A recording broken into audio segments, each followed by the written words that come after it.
have no regard or respect for reps, and I think they all should be exterminated. What is American gangster about? Them American reps? Grateful and Alpo and Nicky Barnes and Shirley Book, man, them reps.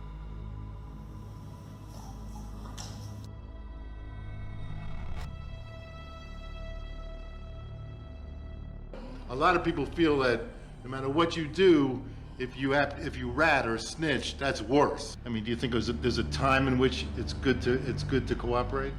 Well, listen, let me tell you about that. I told you before, I never took the stand on nobody. Let me explain to you. Well, there's some cases were made, Frank. I don't care what this is. Let me explain to you. There you go. There you go. It's not just I can't get it. Yeah, listen, wait, hey. Who am I talking to, you or him? No, but I can't talk to both of you at the same time. One got the time, please. All right, just talk to me. And what I'm telling you is right now, yes, I have some remorse about what I did. I talk a little slow. Can't hear you. I said, yes, I have some remorse about what I did.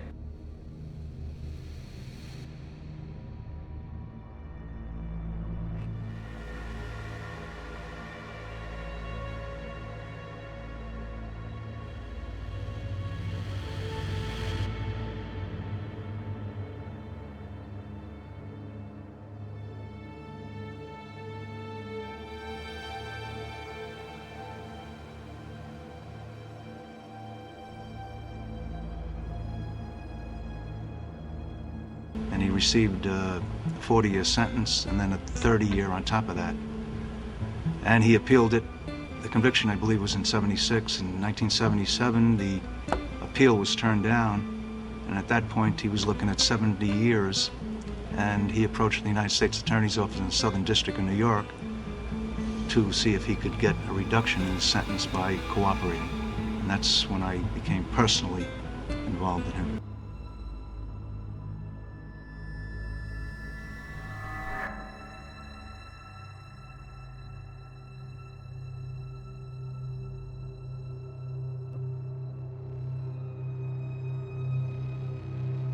The United States Attorney's Office made a decision that they would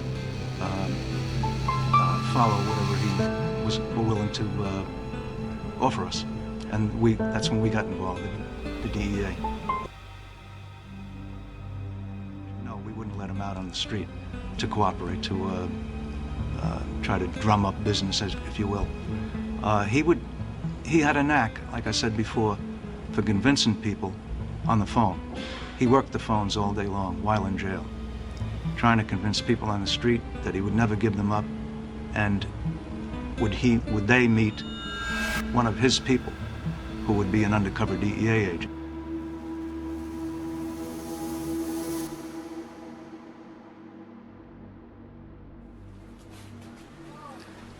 Good job, Miming.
Barnes was the biggest drug dealer in New York.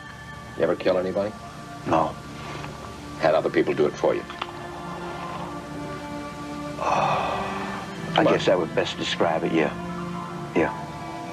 It was while Barnes was in prison that he suspected that the two main women in his life were sleeping with his former business partners.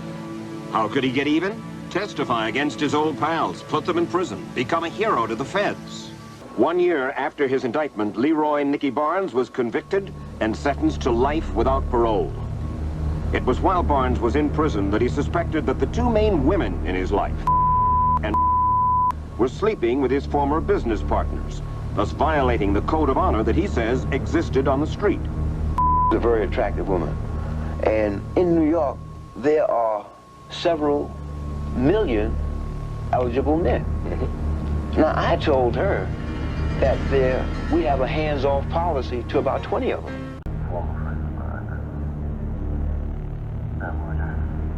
I can't think it very well. They were a couple of friends of mine that were supposed to be doing things for me, you know? Yeah. And well, they're doing things against me, really. Mm-hmm. And I have no way to reach out to get to them, and I want to get back at them, really. Mm-hmm. That's my primary reason. Tell me what it is you have in mind. They were a couple of friends of mine that were supposed to be doing things for me, you know? Yeah. And well, they're doing things against me, really. Mm-hmm. And I have no way to reach out to get to them, and I want to get back at them, really. Mm-hmm. That's my primary reason. Were you surprised that he was going to do it? I was surprised that a person like Nicky Barnes would do it. When it comes to testifying, I testified against the guys who were Guy Fisher, Frank James, Wally, Coco, Kenny, and you know, a couple other guys, because I said, as far as Guy Fisher was concerned, I said, Guy Fisher, I gave him a woman of mine that I expected him to look out for, and I expected him to take care of her. I didn't expect him to start fucking her. Drug counsel is a myth. It's the first time I heard of counsel was when I was in court in 1983. Guy Fisher, who had a brief affair with Barnes' former girlfriend, Shemeka, was a member of that 7-man drug council, according to Barnes. Fisher is now serving life without parole after Barnes testified against him. You mean to tell me that you can give someone a life plus sentence because you said he had sex with my girlfriend? And he's putting people behind bars, helping to make cases for the feds. There is no justice in terms of that. Ah, man. I mean, 8 years ago, Nick was the scum of the earth in terms of court, being in the courtroom, in Judge Worker's court. And then 3 years ago, he became Robin Hood because he was telling. It's really sad, you know. I'm laughing, but it's sad. I don't know why he had the bonus, and then I don't know why the other council members let him live after they knew he did it. Important was the information. I think it was terribly important. In that? I think it was terribly important because it resulted in the conviction of Barnes as the hard core of Barnes' entire operation. 9 former associates of Harlem drug king Leroy Nicky Barnes charged today with narcotics conspiracy and 6 murders. As Jim Van Sickle learned, the man behind the charges is none other than Barnes himself. I expected him because what I was asking to do was just a small thing. Because he had women. He had women of his own. He had women who were as attractive as mine. I don't know, man.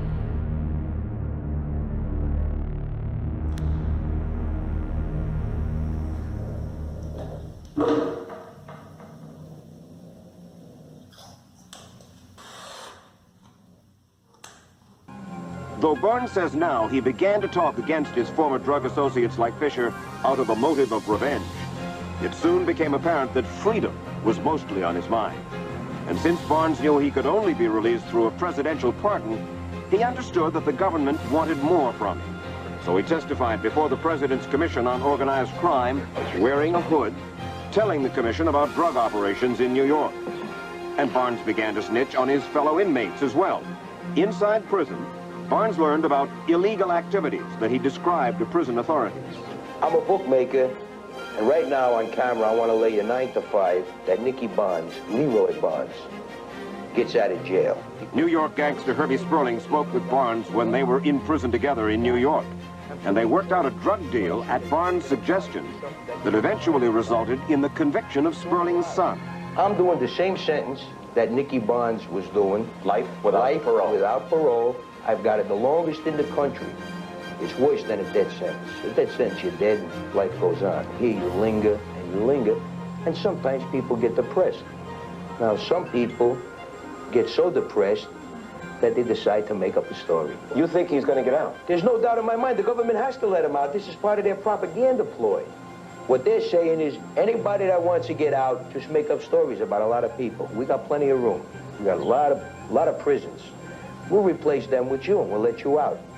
No matter what you did, no matter what you do. Nicky Barnes turned government informant and began to tell all he knew. And because his testimony helped put 50 other people in prison, there are those in government who say he should be pardoned. Among the people he informed on were his former drug colleagues and his women. How did he feel testifying against them? I was overwhelmed by guilt.